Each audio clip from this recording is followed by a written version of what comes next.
Well, welcome back to Soda City Live. Listen, nonprofit organization Serve and Connect has been leading the charge when it comes to bridging the gap between law enforcement and the community. Now, right now, they're teaming up with other law enforcement agencies throughout the state in an effort to give back even more through an expansion of the Compassionate Acts program. Joining me today is founder and CEO of Serve and Connect, Cassie Alia Ray, and Lieutenant Jeffrey Brink with the Columbia Police Department, who is also a Serve and Connect ambassador. Thank you both so much for joining me today. Thank you so much for having us on. Thank you. Listen, I get so excited when I see you and the police. Look at, don't get me wrong. I get so excited because I have watched this organization just blossom, and I'm already speaking national on you.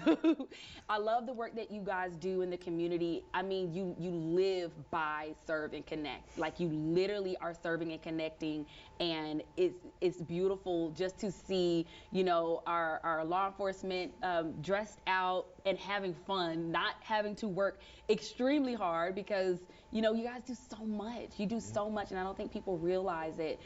But this Compassionate Acts program, before we talk about that, I do want people who don't know or not familiar with Serve and Connect to know what it is that you do and why you do what you do. Absolutely. Well, thank you again for having us on. It's so great to see you.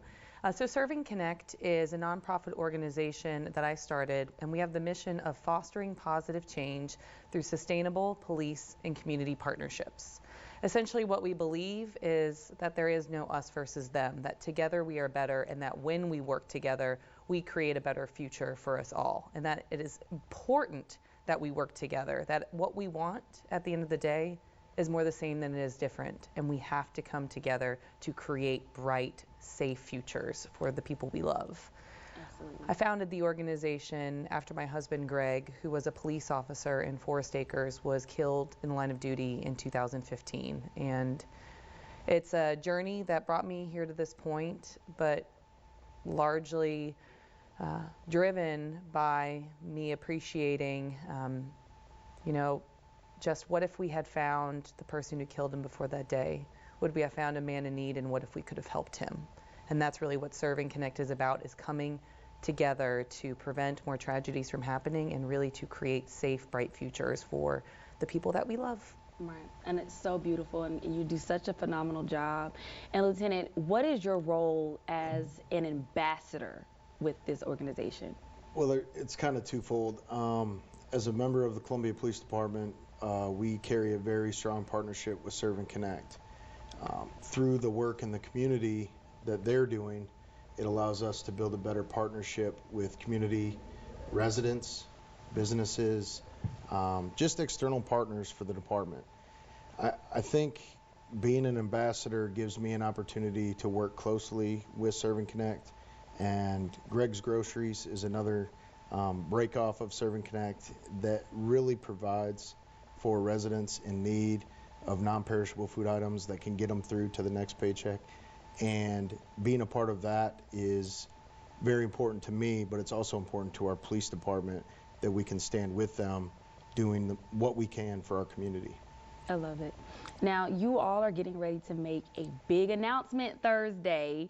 Without giving away too much, I do want our viewers to know what the Compassionate Act program is and why it's so important to you. Absolutely. So yes, we are very excited for Thursday. It is an announcement of big partnerships with not only our statewide police partners, but also Heroes Home Advantage. But the Compassionate Acts program really was the first program I envisioned through Serve and Connect.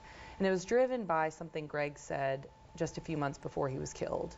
And that was, for every one negative story we hear, there are thousands of positive stories of police and community coming together happening every day.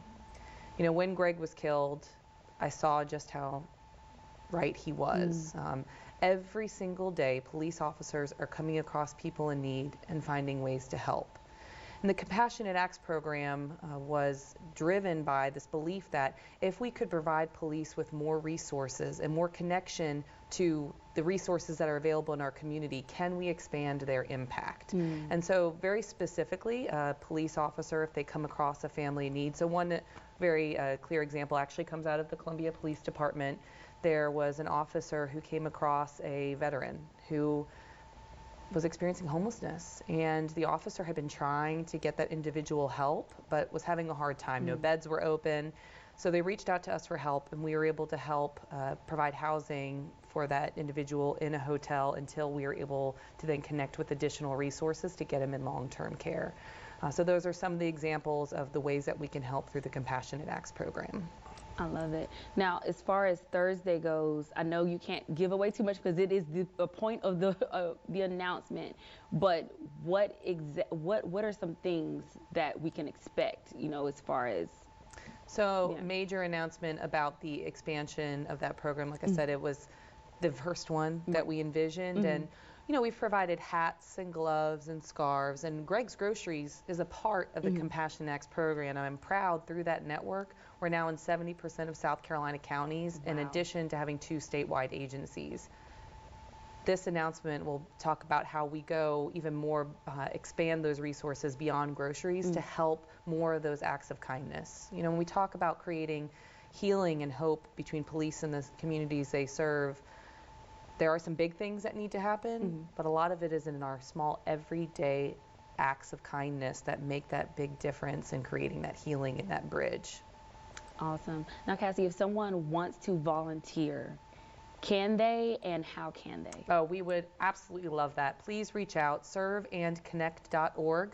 Follow us on social media, but if you go to our website, there is a contact us. We would love to have people get involved. We have events all the time and ways to participate, and would love to welcome people in. I love it. Speaking of which, I know we're going to be wrapping up shortly on time, but when is the next event, if you know right off the top of your head? So we are planning at the end of this month a peace walk in the Columbia area. We were just talking about it earlier today, so looking towards the last Sunday in February, and so but lots of stuff coming out throughout the spring as well. Okay, perfect. And they can all find that information where?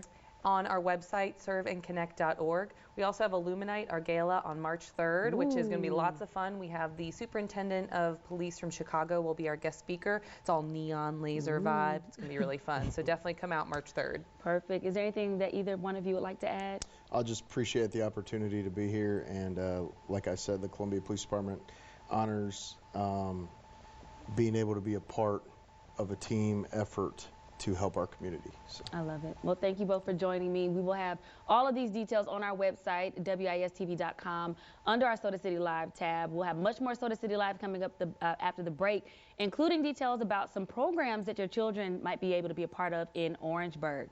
Be sure to stick with us after the break.